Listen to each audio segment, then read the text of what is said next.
Do you want to learn how to easily transform your desk and office space while staying on a budget? Well, by the end of this video, you'll see me take a cluttered desk and office and transform it into a modern editing work zone, perfect for a YouTube studio, designer, or photographer.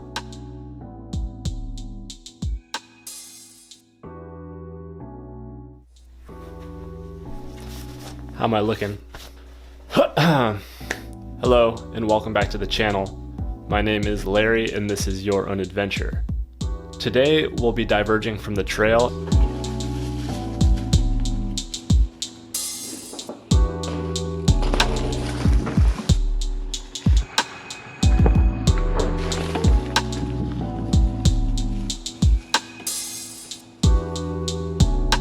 and bringing the video into the office. I've recently made the effort of committing to YouTube as a business rather than a hobby.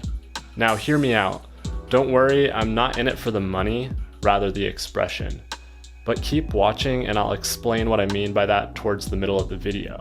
You see, I live a pretty adventurous lifestyle, outdoors, typically filming my videos mountain biking, on adventures, surfing, and exploring. Before I committed to this business adventure, I didn't take my work quite as seriously, and it was for good reason. I was very unorganized in my office. Since the brunt of my work and the creation of all this art on the channel should take place at my desk, that is what we're going to talk about and transform today. Here's what we'll cover in today's video: cost, execution, effectiveness, and the philosophy. But before we dive in, let's first talk about the results, because it's no secret that you have to look good to feel good, and this is a perfect example.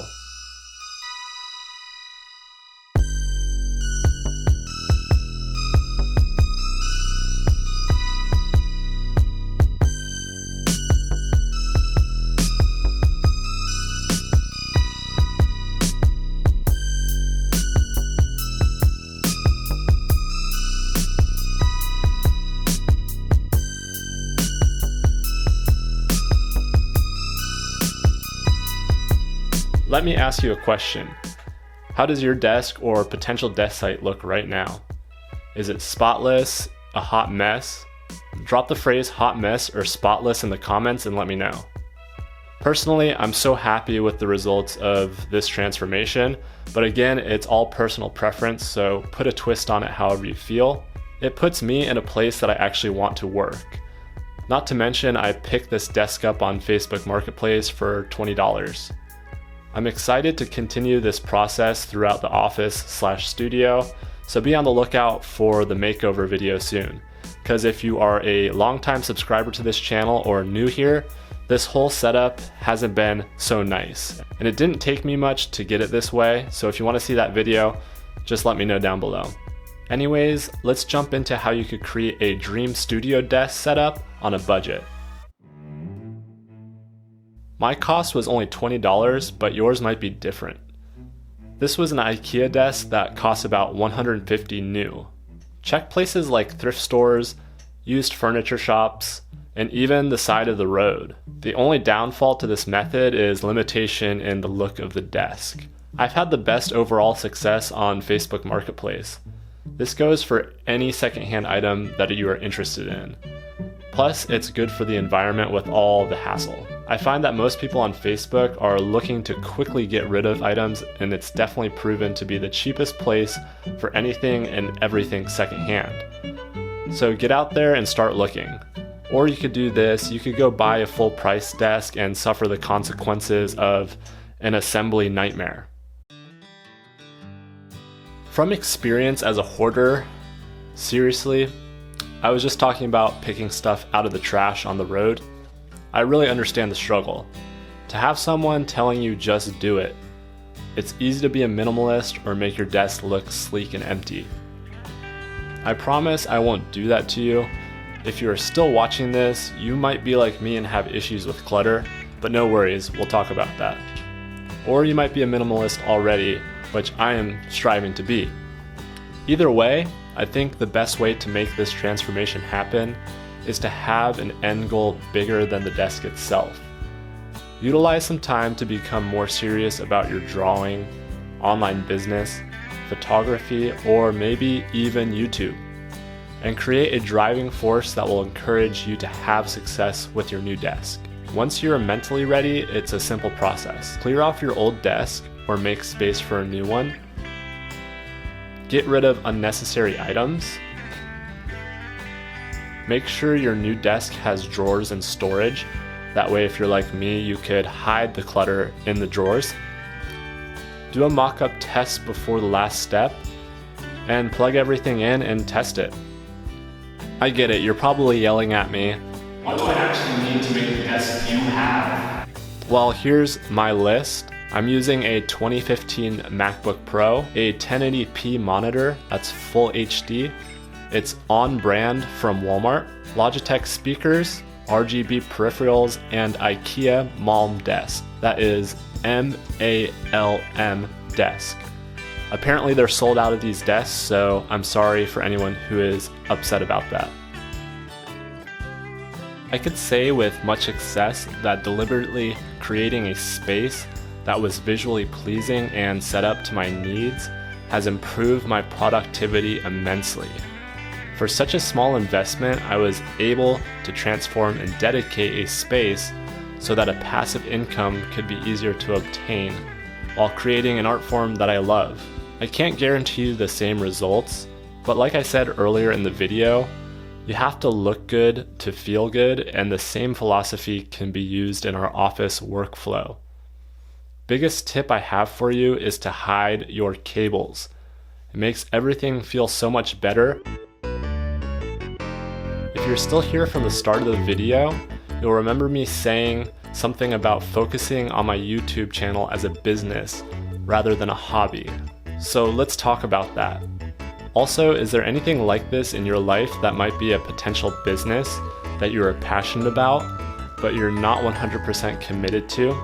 Comment and let me know how you could change that, or if your office desk is the first place to start. For me, focusing on YouTube as a business is actually a good thing as far as a creative output. Having structure, planned shoots, and deadlines help me maximize my time and ensure my art direction is captured, not missed. Where do you think all this planning, scripting, and editing takes place? My desk. That is why I think the most important thing you could do to transform your space is think big picture and get passionate. I've been shooting videos since I could remember, using a VHS recorder to capture stop motion videos. Whether it was a skateboarding, surfing, exploring, or commercial project, I've been involved with this art form for a very long time, but I've always been lacking in the pre-production side of things. Honestly, this desk and office makeover has been the most constructive thing I have ever done for my expression in recent years. I hope it helped you to understand how to make it happen physically and mentally. If you hated this video, go ahead and give it a huge thumbs down. If you enjoyed it, a thumbs up would be awesome, or maybe even a shaka. Subscribe and get notified for more insight, stories, and tutorials by hitting the bell icon. Share the video with a friend or a dog who needs some constructive criticism. And of course, thank you. Don't forget to get out there and create your own adventure however you can. Spread some positivity. Aloha. I just want to talk about one thing off the script. So, if you're yelling at me about the money and business side of YouTube, I don't know where I stand personally. Whenever I dive into something, I like to fully commit. And before I was making videos, I wasn't fully committed. You see, I am used to filming other people and using them as the project or them as the interest of the video. And I never really felt comfortable filming myself, but that's changing this year. So I am taking it more seriously, stepping back and taking a look at the scene as a whole rather than just focusing on myself. Previously, I would film myself not thinking about the big picture of what I'm doing, whereas if I was on the other side of the camera, I would be very interested and focused on everything in the background, the audio, and so on and so forth.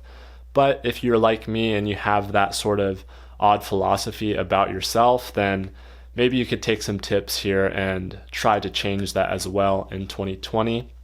Back to the YouTube business MLM thing that's happening. I'm not really sure about how I feel with that. I never intended YouTube to become a moneymaker or business.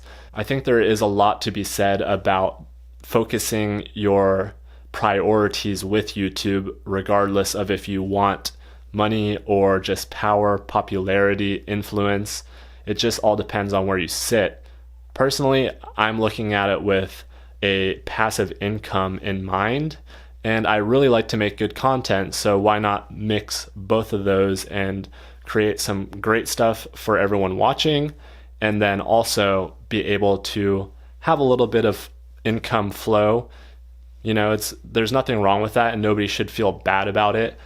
I do think that it is wrong to deliberately speak about money and YouTube together as a beginner or as somebody new to the industry. So just keep that in mind. I'll see you later.